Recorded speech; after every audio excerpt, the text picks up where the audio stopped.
You remain the same through the eyes of shame. Still the same old game. Right. Even though you had no hope, you lay down to die. But remember, you then let me in. So I held you. That gave you hope again. No matter what they say, I won't go away. I need you. No matter what it takes, come stay. I'm here for you. Never give up on you. I give you my life, it's true. And I never give up on you till you begin anew. And I never give up on you because of my love for you. I will never give up on you.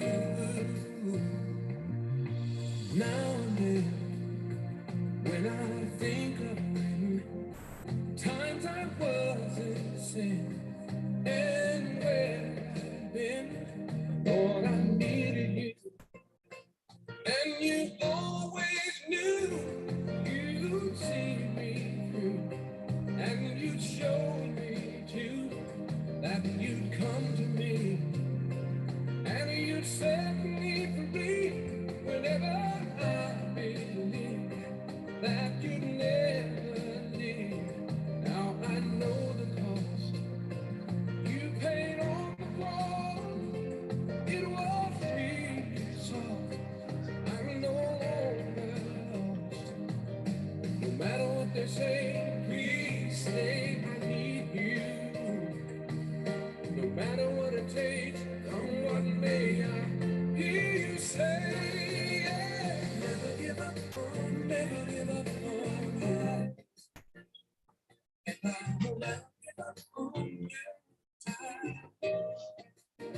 I'll never give up on you because of my love for you. And I'll never give up on you.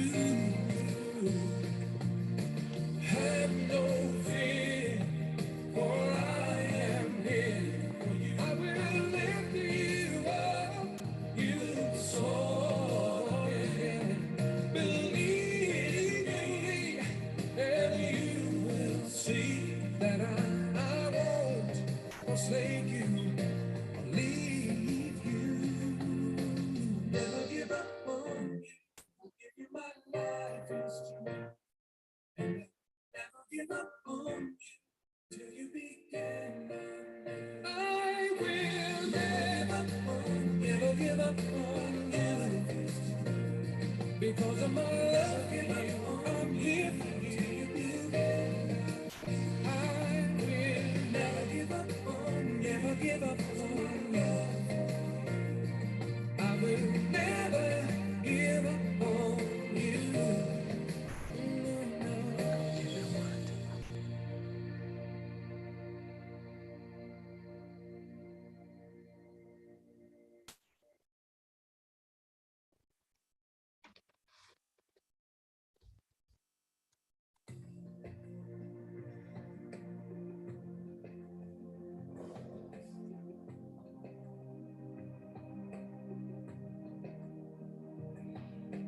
Yesterday seemed so far away when I heard you say, can't go on.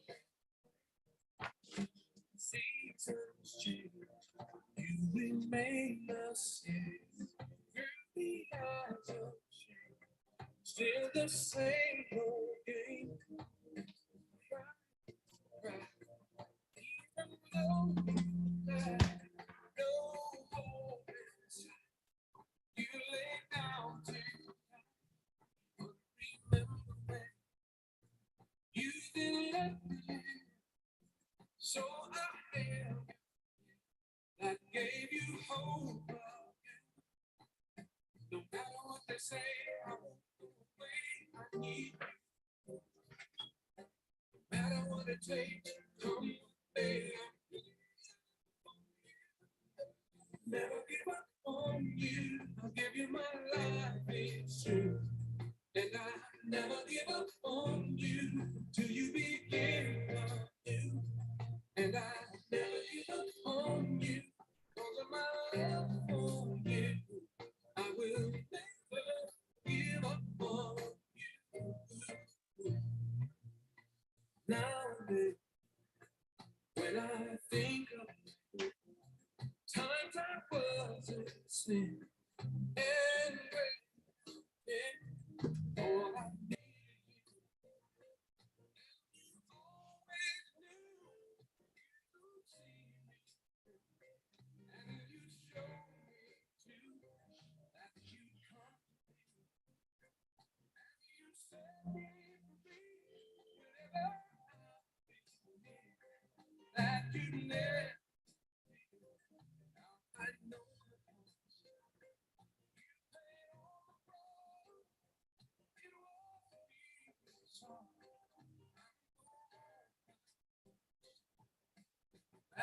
say we say I need you. I don't want to take on one day I hear you say.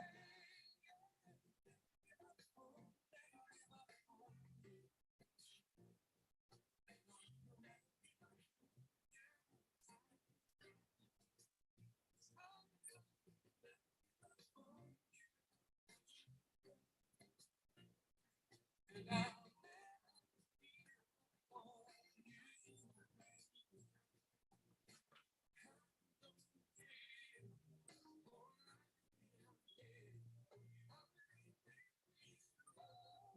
you believe and you see that I won't forsake you. Never give up on you. Give you my life. Never give up on you.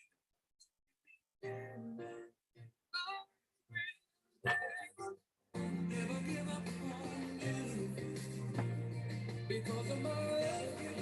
I'm here for you. I will never give up on you. Never give up on you. I will never give up on you.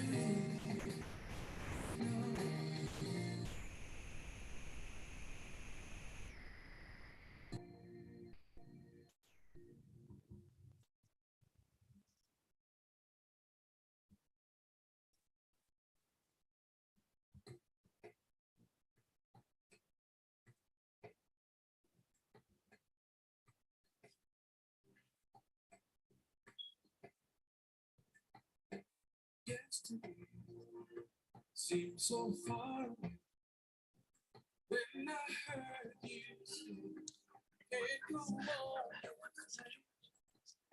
Seasons change, you remain the same. Through the eyes of shame, still the same old you.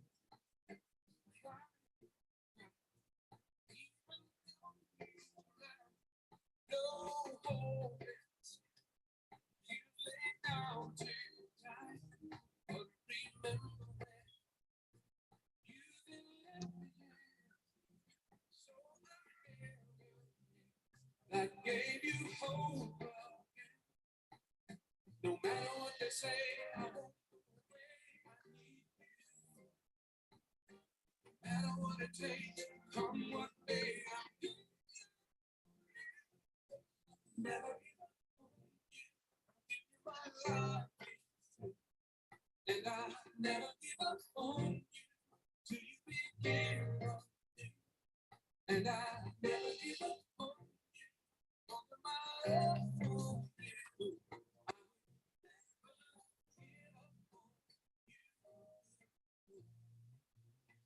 Now, when I think times I wasn't listening,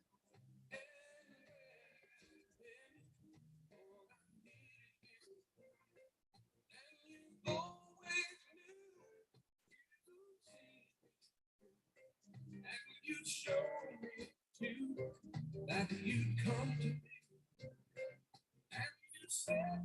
Whenever I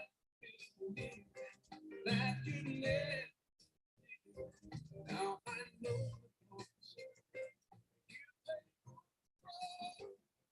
it was so.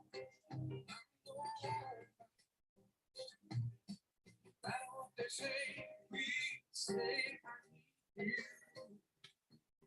No matter what it takes, on one day I hear you say,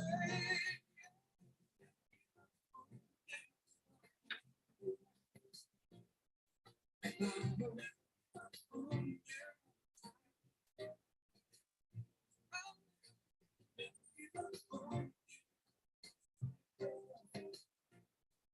and I give up on you.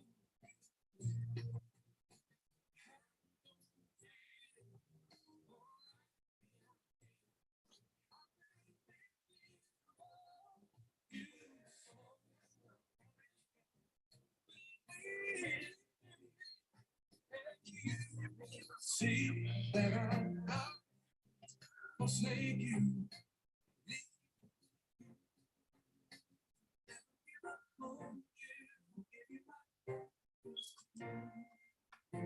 Never give up on you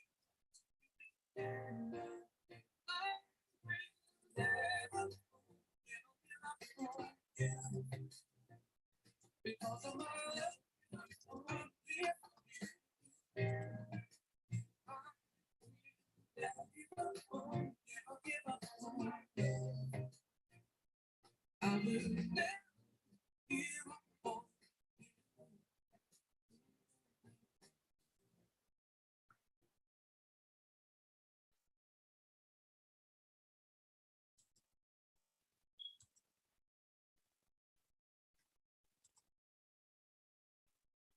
Okay.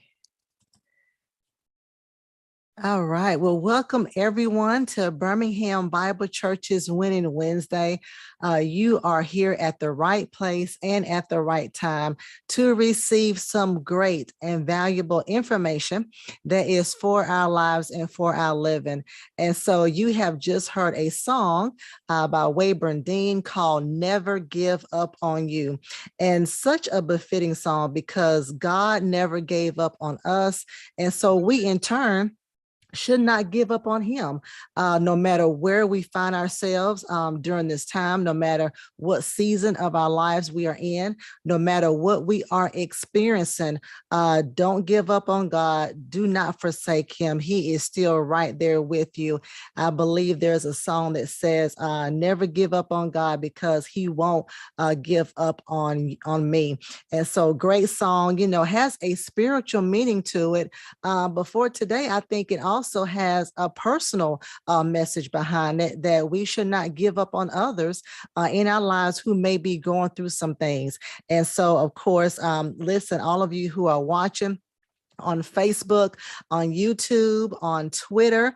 If you are watching through our My Sunday app, of course, that's through the App Store. You go to your App Store, download My Sunday, which is one word, and you can watch there.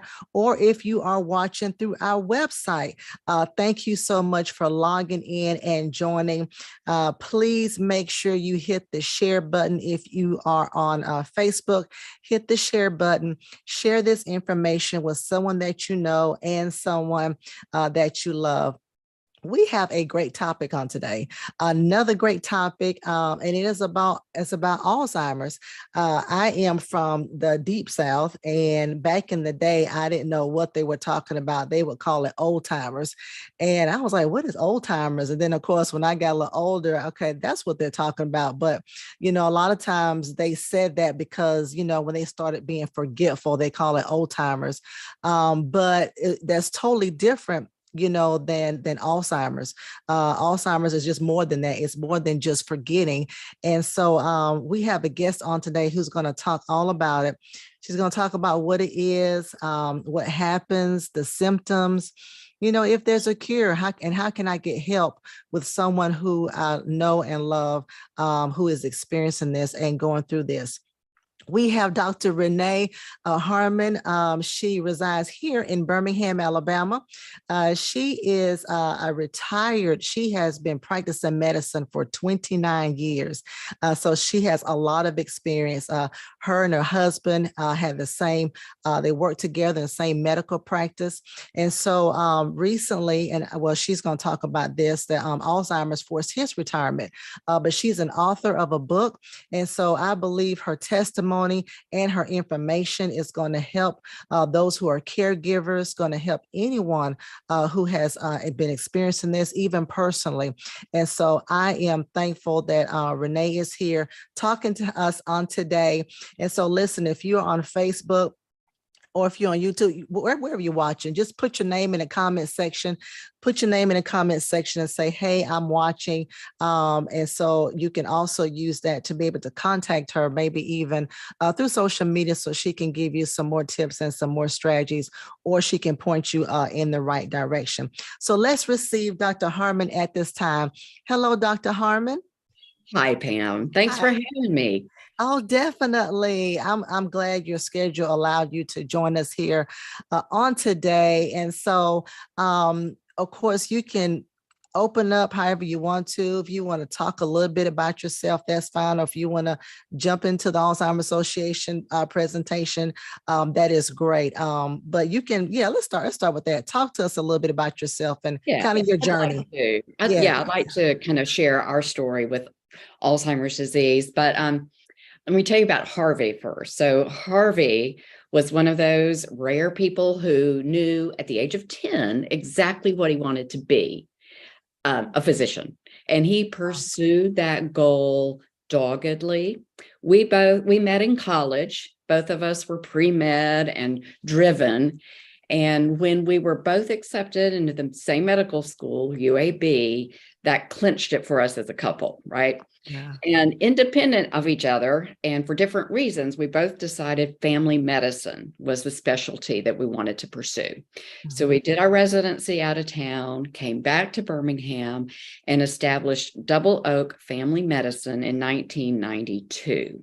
I was pregnant with our oldest daughter at the time, and then we had a second daughter 3 years later. But that practice modeled, that Double Oak Family Medicine, I am really proud of, because it was really unique. We shared responsibilities at the office as well as responsibilities at home. And the way that worked was we would alternate with each other, days at home and days at the office seeing patients.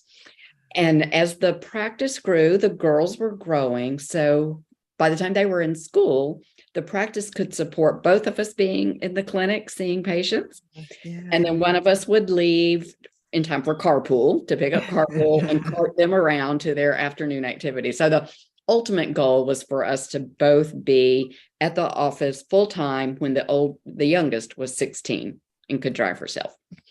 But it was on a big vacation where I first had that jolt of fear that there was something wrong with Harvey's thinking abilities. So this big vacation, he just could not keep up with what we were supposed to be doing. He kept asking me every day, now, what time is breakfast? Am I supposed to pack my suitcase? Are we going to a different location? What activity are we doing? How am I supposed to dress? It was really odd.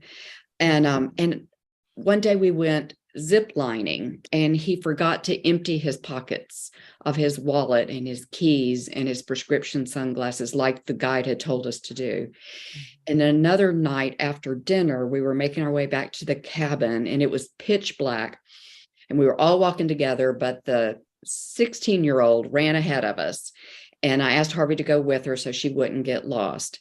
Well, she was fine, and the other daughter and I were fine, but Harvey got lost and was found 45 minutes later by the staff just wandering the property, and had to be brought back to our cabin. So that last day there, I broached it with Harvey. I brought up what I had seen and my worries, and he admitted that he had felt off. That's all really he could say. He had felt off that whole time as well. So I wanted him to see a neurologist when we got home. I just had that sinking feeling that something wasn't right. He didn't want to. He wanted to work on some brain training games. You may have seen them advertised all over the place. And he had purchased some, clue number one, and he wanted to work on those brain training games and see if it could improve his scores. Well, it didn't, but he'd forgotten our bargain. So I had to kind of push him to see a neurologist. So 4 months after that vacation, he was given a diagnosis of mild cognitive impairment. And when I asked, is this Alzheimer's disease? I was told that because it wasn't affecting his daily life, it was not Alzheimer's disease. It was mild cognitive impairment, which is just descriptive, right? So, Right. But I still worried about his ability to see patients, right? So the neurologist was not helpful. I was just told that I had to watch him very closely, but how was I supposed to do that? He has his exam rooms over there. I had my exam rooms over here, and I couldn't. Yeah. I couldn't. No patient ever said anything. No staff ever noticed anything or said anything. And I realized that because I was married to the man, that's the only reason I knew something was going on. Right. So I still worried because I didn't want anything bad to happen to our patients, obviously. So eventually I broke down and called this anonymous hotline that our state medical licensing board has. Like if somebody wants to turn in a physician for inappropriate behavior or drug or alcohol. Anyway, I called this number anonymously after, sweating bullets, and a lawyer answered the phone, and I told our story anonymously, and he agreed with me that it was putting me in a terrible situation to make that decision. And he thought that I needed an expert to help. Let's just make this decision about, can Harvey practice medicine or not? So I researched and found that at UAB, they have a department of neuropsychology. And that's where it was an all-day test of Harvey's mental capacities. And in the end, he was exhausted and he was demoralized, to be honest. So they tested his memory and his thinking skills every way you can imagine. And so 9 months now after that vacation, at the age of 50, Harvey was diagnosed with younger onset Alzheimer's disease and told that it was significant enough that he shouldn't practice medicine any longer. So I called the medical licensing board back and told them that, and they said, he's got to quit practicing medicine now, today, now, with no warning that was going to happen. So he never practiced medicine again, and I became a full-time solo practitioner and caregiver to these two teenage daughters who were 14 and 17 by now, and caregiver to my husband. So Harvey lived with Alzheimer's disease for a total of 8 years, right? So he was home alone for 4 years, and then it just was too difficult for him to figure out what to do during the day, that I hired 2 caregivers. And, thankfully I was able to hire these 2 women who were phenomenal. And when his care was too hard for them, I had to place him in memory care. So he was in 3 different memory care units and had 5 different geriatric psychiatry admissions over the course of 2 years. So he passed away in 2018 at the age of 58 after living with it for 8 years. So that's our story. And I journaled that entire time. I started off journaling because I didn't have anybody I could really tell what I was going through. I couldn't even tell my partner, my life partner, because he was going through so much worse and he didn't want to talk about it at all. So I just started writing all my fears and frustrations and anxieties and deep, deep sadness and anger, everything I was feeling. Yeah. And then I started writing what I was seeing in Harvey and the funny things he would say, and the stories and the not so funny things. And Right. in the end, I had 6 full journals. And that's why I decided I've got all this information and a story to share. And because I'm a physician, I lend some credibility with some caregiving principles. And that's where the book came about. So Yeah. it's Surfing the Waves of Alzheimer's. Wow, what an awesome testimony. Because when you said 50, and maybe you'll get into that a little later, isn't that kind of young? I don't know the average age, but I haven't heard of someone being at 50, having Alzheimer's, the onset of it. Yes, it is rare. It's I think 3 to 5% of all Alzheimer's is younger onset, and that's defined at if you're diagnosed before the age of 65. That's the Okay. Mhm. And also you have me nervous because I'm like, sometimes I forget to, Of course, of course. I forget to do certain things, Yeah, yeah. And Harvey himself, like when I confronted him about it, he said, Renee, I've been telling you, I didn't think my memory was so good for the last couple of years. And he had, and I'd been Yeah. chalking it up to middle age. Who hasn't? Right. Yeah. We'll talk Wow. about that a little bit in the presentation portion about what's the difference. Yeah. And then also talk about how your daughters, Oh, I don't know, how they could manage that because that was tough because I guess he probably got the onset maybe when they were in elementary school or yeah, maybe middle school. they were 14 and 17. So they 14, were 17, in yeah. ninth grade and Ninth 12th grade. grade. Okay. Just started ninth and 12th grade when he was diagnosed. But Yeah. leading up to that, they would say things like, Mom, you better come pick me up. I'm not sure Daddy knows how to get here.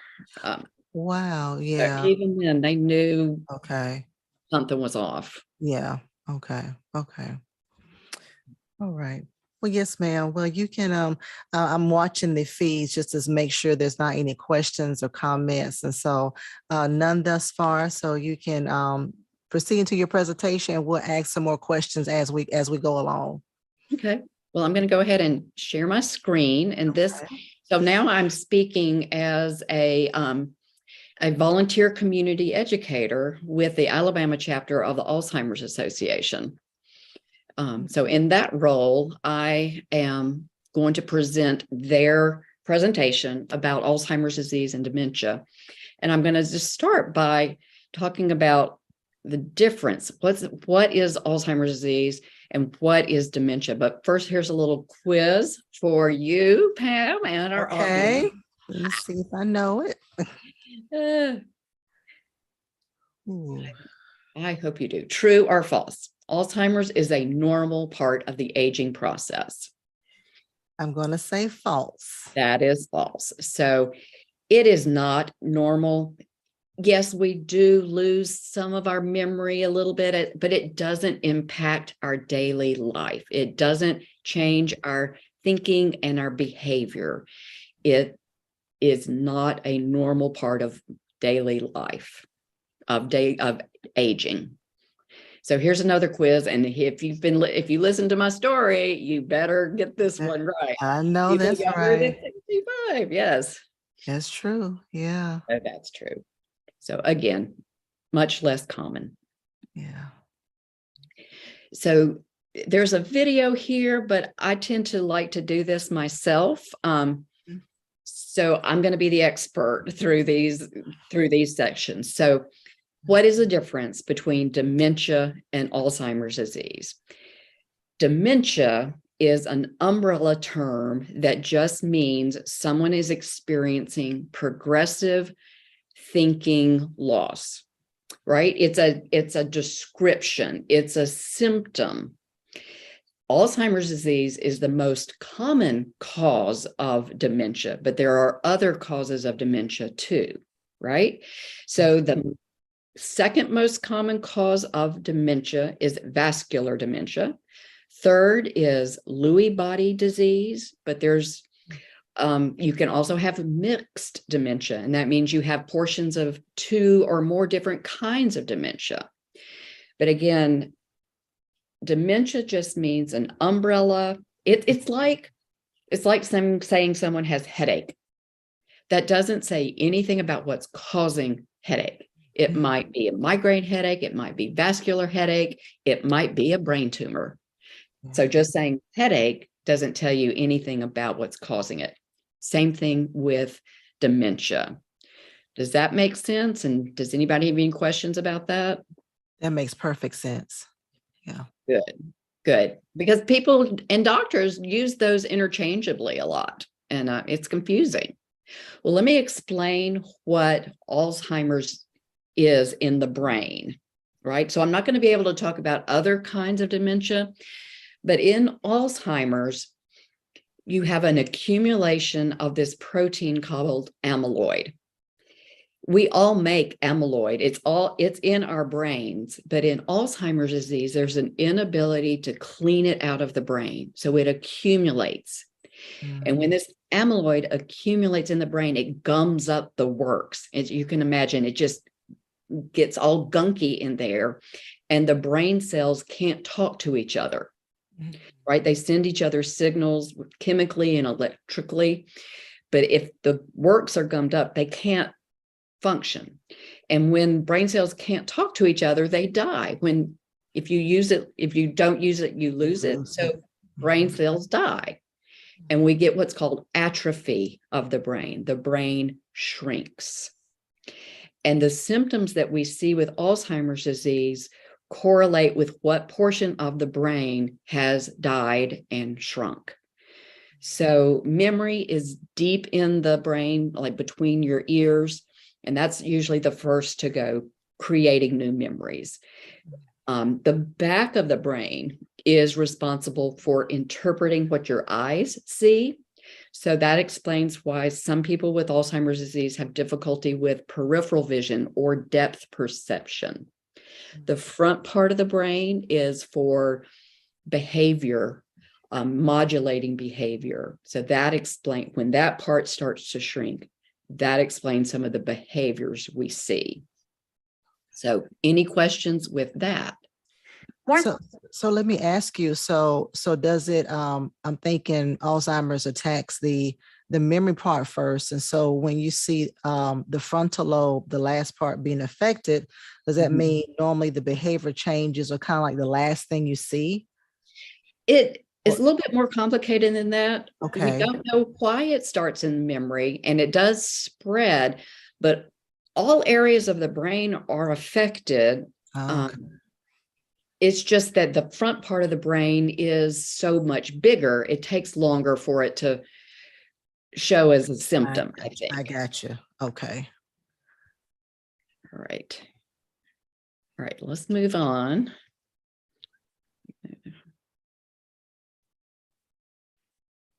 All right, who is at risk? So here's another test your knowledge. And this one's tricky. I'm just going to give you that.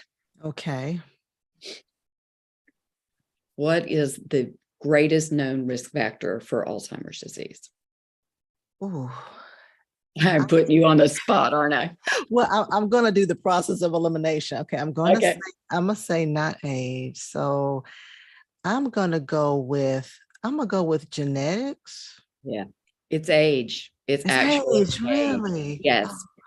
Isn't that interesting? It is tricky. But as we age, our risk goes up. Look at this slide. After age 65, the risk of Alzheimer's doubles every 5 years, right? 34% of all Americans over the age of 85 have Alzheimer's disease. Wow. That's amazing. And I've had patients say to me, I'm 85 years old. I don't have a thing wrong with my memory, so I know I'm out of the woods with Alzheimer's disease. No, not really. So that, anyway, that just kind of blows everybody's mind when you put it this way. But let's look at these other two risk factors too, because they're important. Genetics. We do know that there are some genes that can cause Alzheimer's disease. So there are very few of those type of genes. If you have it, you will get Alzheimer's disease. They're very, very rare, and that causes younger onset Alzheimer's, not the older onset Alzheimer's. What's more important are the set of risk genes. There's a great number of risk genes. We're finding more and more of those risk genes. And the more of the risk genes you have, the higher your risk of developing Alzheimer's is, but it's not 100% either. You could have a raft of risk genes and never get Alzheimer's disease. You can have Alzheimer's disease and not have any risk genes. So it's not a simple black and white thing. Same with family history, which is probably linked to genetics too, right? So the more family members you have with Alzheimer's disease, the more risk you have. But again, it's not black and white. You can have family members and never get it. You can get it and never have a family member who's had it, right? Let's look at a few other populations that are at risk.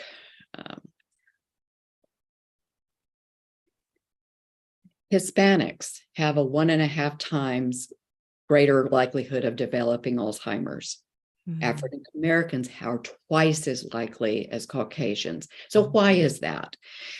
We think it's because the African American population has more underlying illnesses like hypertension, diabetes, kidney disease, and all of those things contribute to Alzheimer's disease risks as well.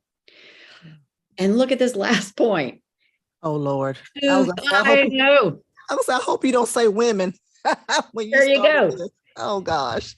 So we used to think it was because women live longer than men, right? So if age is the biggest risk factor, women live longer. But well, there's more to it than that. We don't know exactly, but it's something hormonal or something different that makes women more susceptible to Alzheimer's disease than men.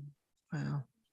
And I was going to ask you, I don't know if you heard of this on the subject of high blood pressure and diabetes. So I heard years ago that Alzheimer's was like an end stage of diabetes, and they don't find it out until, I guess, after a person passes or whatever. Have you heard of anything like that? Yeah, there's some correlation with diabetes and Alzheimer's disease. And they've tried different treatments like insulin in the brain, like inhaling insulin that gets to the brain. And I'm not real clear what that connection is, but there is a connection with persons with diabetes absolutely are at higher risk of getting Alzheimer's disease, but I don't know what that link is specifically. Okay. But you're right. Let's see. So now we're going to look at staging. Before we get to that, I would like to show you this short clip of a woman who is living with Alzheimer's disease, and she describes what it's like for her. And this is in the fairly early stages, and I'm like an overachiever. And when you're unable to deliver or you're not performing at the same pace that you once did before, that's frustrating. It's frustrating to not know where you place things. It's frustrating to not be able to explain to someone the problems that you're having. You can't articulate it in a way. It's frustrating to read something and you forgot what you read. It's frustrating to continuously have to change your password, and you just changed it last week and you're constantly doing the same thing over and over again. I think that's helpful to hear from people. Let's look at another one. Let's look at this. It's a different kind of forgetting. It really, really is. It's not just forgetting where I put my car keys. It's much deeper than that. And for example, I cannot read a book. I used to be a voracious reader because by the time I turn a page, I have forgotten what I had read. And if you're reading a novel, you have to know what transpired before in order for you to continue to read on. And so I can't read a novel. So I've even stopped trying.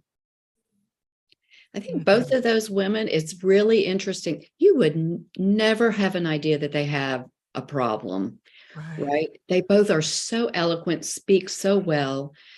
Yet one woman probably can't work anymore. And the second woman can't even read because of their Alzheimer's disease.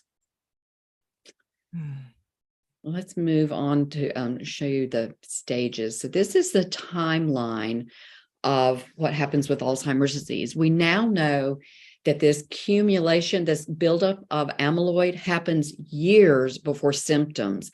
And those patients we call asymptomatic. They don't have any symptoms of Alzheimer's disease, but that amyloid is already building up. It can be 15 years of buildup before any symptoms show themselves. MCI is mild cognitive impairment. That's what Harvey was first diagnosed with. And that can be 5 or 6 years before Alzheimer's disease. So this mild cognitive impairment, usually the person is aware, like Harvey knew his memory was off, and maybe those people closest to them are aware something's not right, but it's not Alzheimer's disease until it affects your daily life. And then we get into mild, moderate, and severe. And the way I like to classify them is mild. The person can pretty much live independently. They're going to need a little help along the way, but they can live independently.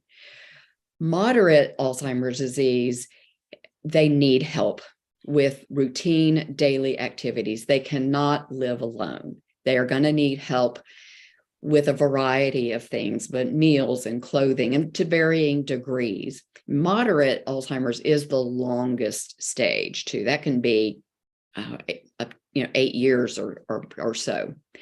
Severe Alzheimer's is where the person needs around-the-clock care, right? They can't do anything for themselves. They're incontinent. They have maybe 2 or 3 words, and eventually they're bedbound. So that's, and every person is different. Everyone goes through this in a different rate, might linger longer in one stage than another. One of the phrases that I kept coming back to is, if you've seen one case of Alzheimer's disease, you've seen one case of Alzheimer's disease. Right. Right. They're all different.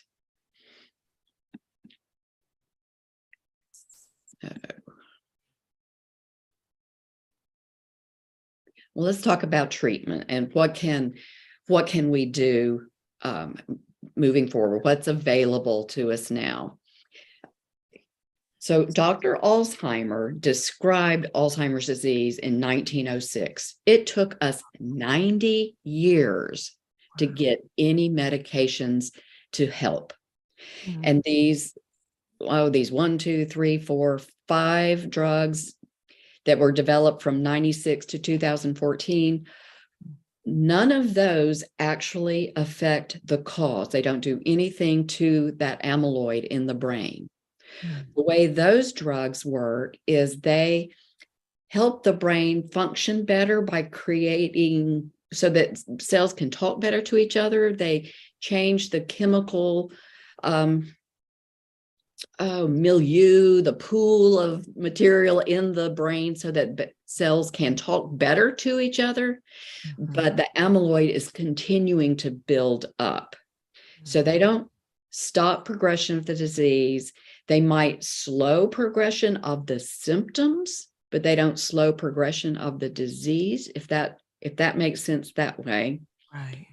Let's say if someone doesn't get Alzheimer's, doesn't get any medications, they might go down like this. But with these medications, they may go down like this. So the slope is not as steep. Yeah. With those. Well, in June of 2021, we got our first drug that actually affects amyloid in the brain. Hallelujah, we're finally on to something. Yeah. But, right, you might remember it was very controversial. It's still controversial because it's extremely expensive. Medicare and Medicaid don't want to pay for it because it's very expensive, and it doesn't work.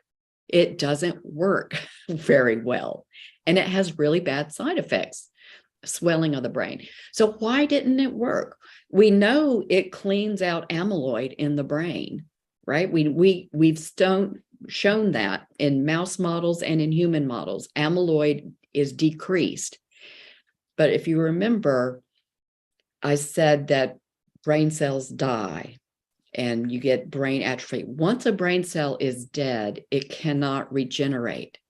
So just removing amyloid from a shrunken brain does not restore it to normal health, Yeah. right? We Yeah. need to give this kind of drug to patients before they have any symptoms. Yeah. Right. I hope that that's making sense. And this is the wave of the future. This is where medicine is heading. This is where our research is going.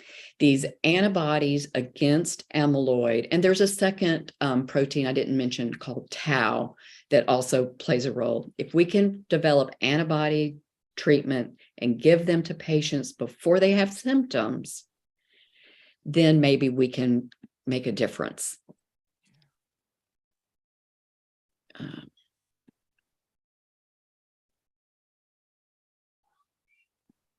So this is where I'm talking about this investigating early intervention. So one branch of that is, how are we going to diagnose these patients early? Well, there's a blood test that's almost ready that detects excess amyloid in the blood.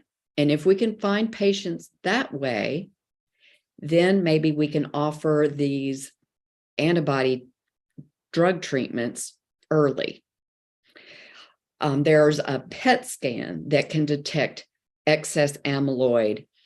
They're available, but it's very expensive. Insurance doesn't pay for it. It's still investigational, but that's how, like UAB and other places that are doing this type of research are finding these patients. So if you, as a normal, healthy person, want to enroll in a study at UAB, they are doing this kind of work where they're doing PET scans, finding patients that have too much amyloid, but no memory issues, and giving them these antibody drugs.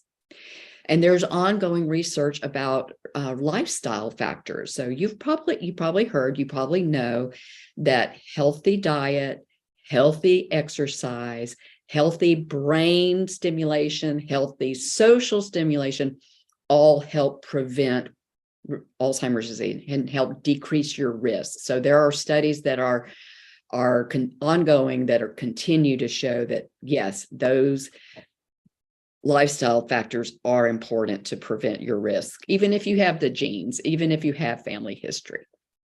You said social stimulation, so Yeah. just socializing with friends and family and. Absolutely. One of the biggest risk factors is being deaf, because that decreases your ability to socialize. Right. So people who are profoundly deaf have a higher rate of developing Alzheimer's disease too. Yeah. So yeah, maintaining those social relationships with your faith community or your neighborhood is really important. Show this real quick.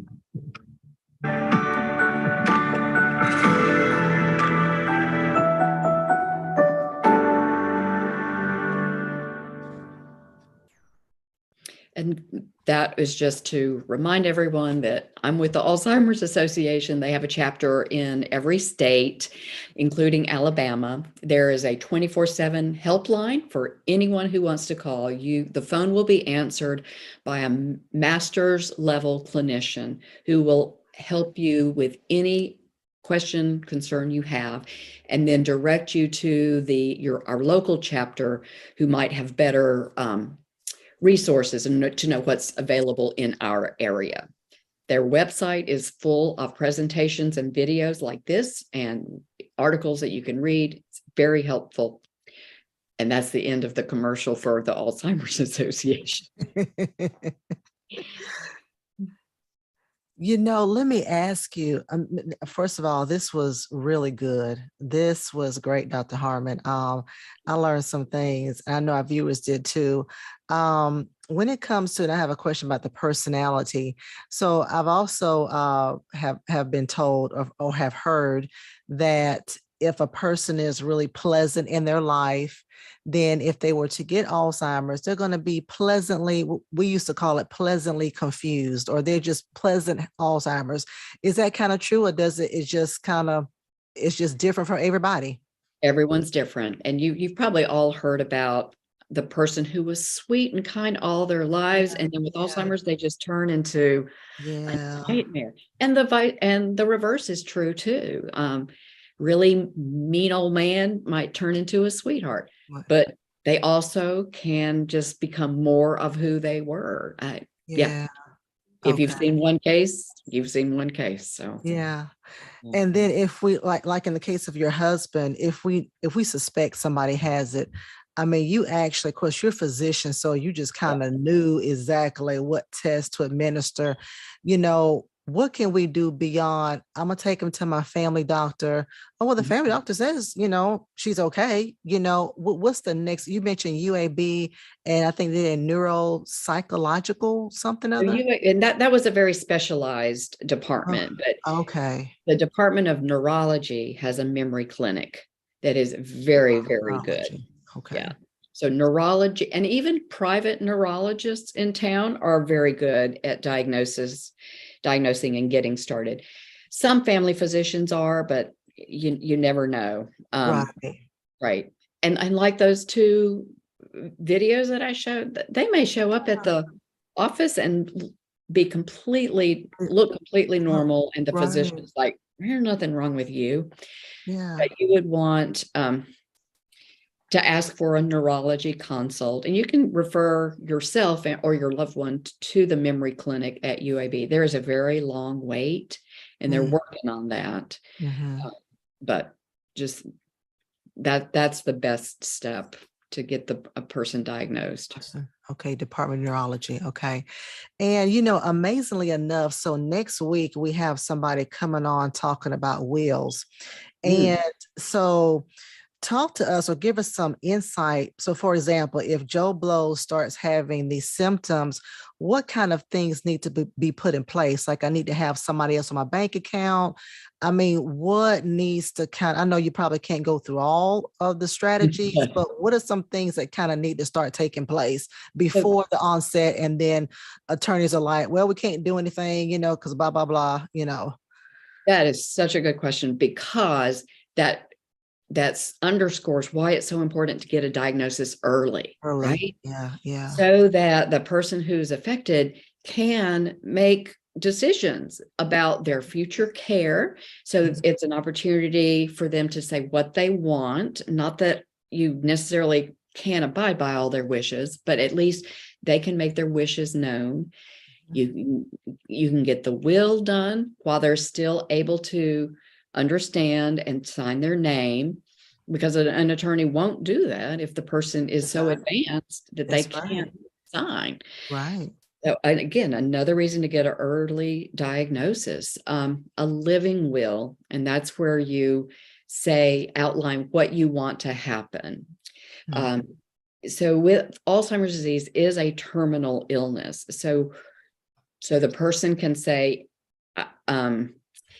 if I have if I have a stroke and only way I'm able to live is on a ventilator, then I do not want to be on a ventilator. So it's an opportunity to make those kinds of decisions beforehand very clear.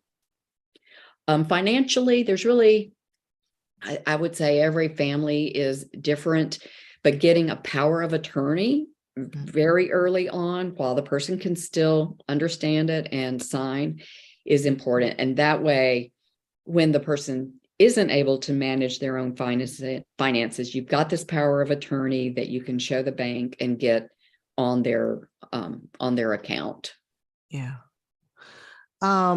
And this was really good. I think I'm out of questions. I'm always asking a bunch of questions, but your book, so you still have books in production?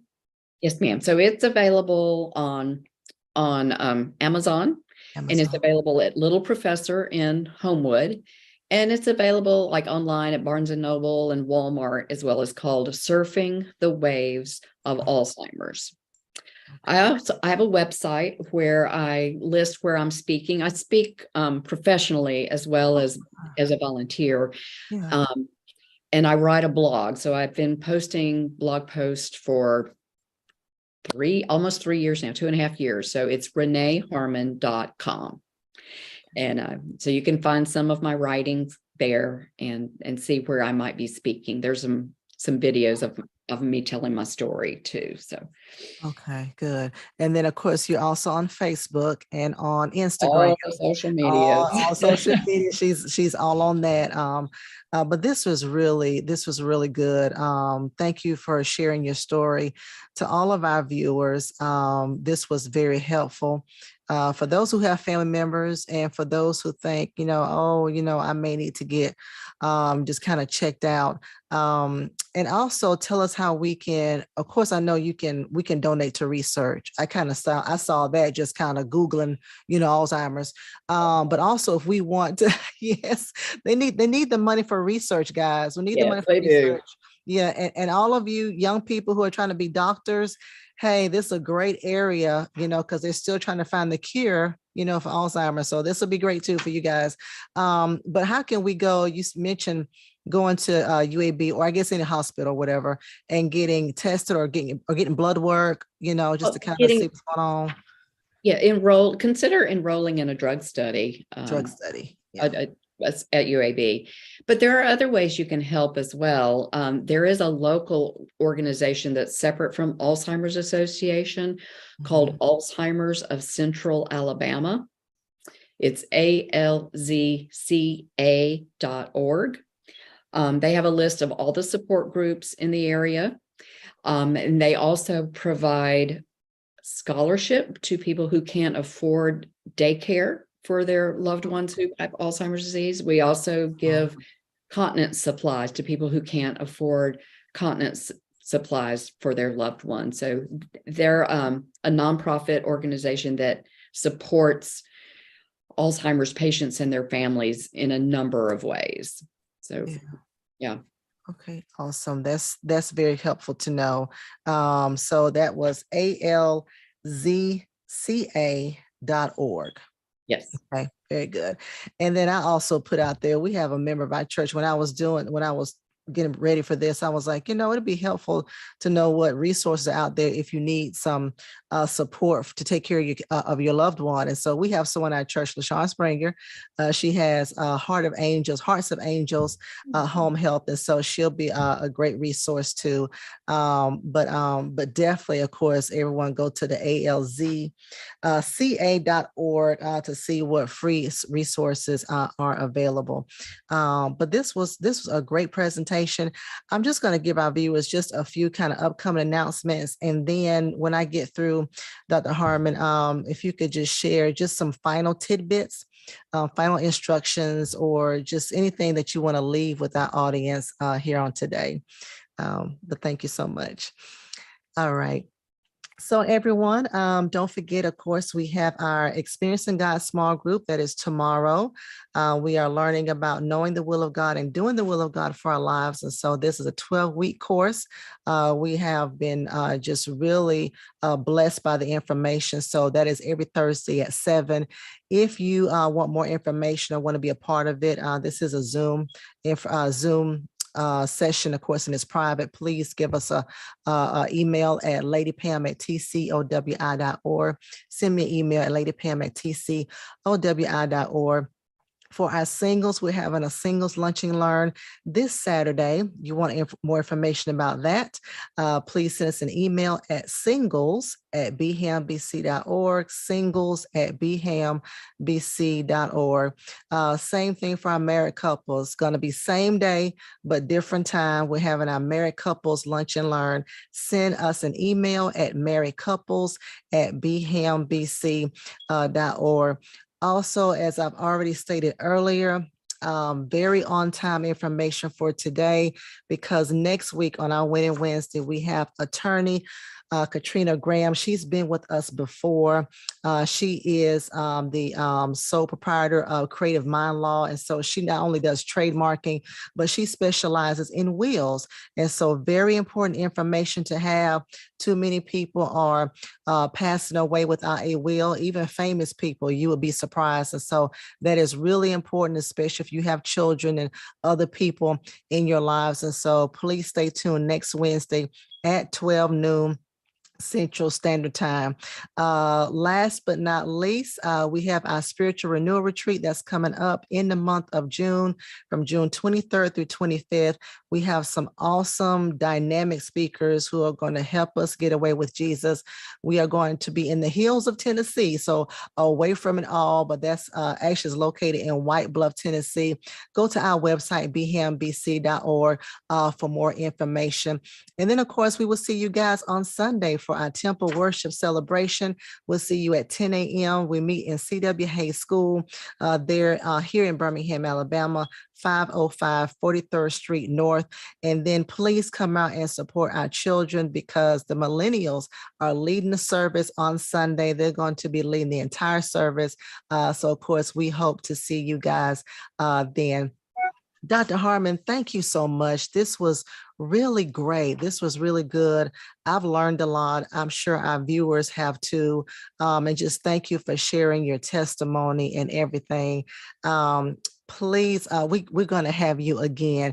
And of course, if we want to have you live in person on a Sunday, well, I'll just reach out to you and see if that's possible. If we decide to do some things that's even on a weekend, just, in the community itself, we would definitely reach out to you. But is there anything else you want to leave with our audience on today? Yeah, I think what I'd like to make sure everyone understands that Alzheimer's disease is not something that we should be ashamed of. It is in the light. Maybe our parents and our grandparents didn't want to talk about it in the past, but we have treatment and we have ways that can help.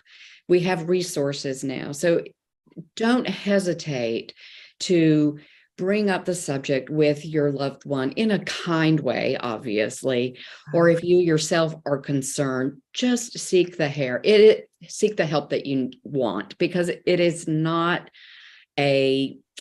something to be ashamed of. It is a medical condition that we have some treatments available, and we're making strides. And the sooner you get diagnosed, the easier it is to make decisions and get the treatment. So. Yeah. And if your loved one is suffering from it, you're going to have to be just really adamant. I mean, I like how you were just like, no, something is wrong. We need to, you really pushed for it. So that's what we have to do. We have to be advocates for our family members. So thank you so much. So there's help available, guys. Thank you, Dr. Harmon. This was wonderful. Thank you for giving us your time, donating your time to talk about this subject of Alzheimer's disease. And so we appreciate you, and blessings be upon you and your 2 daughters and the rest of your family. Thank you so much. Thank you so much. All right. Bye-bye. Thank you.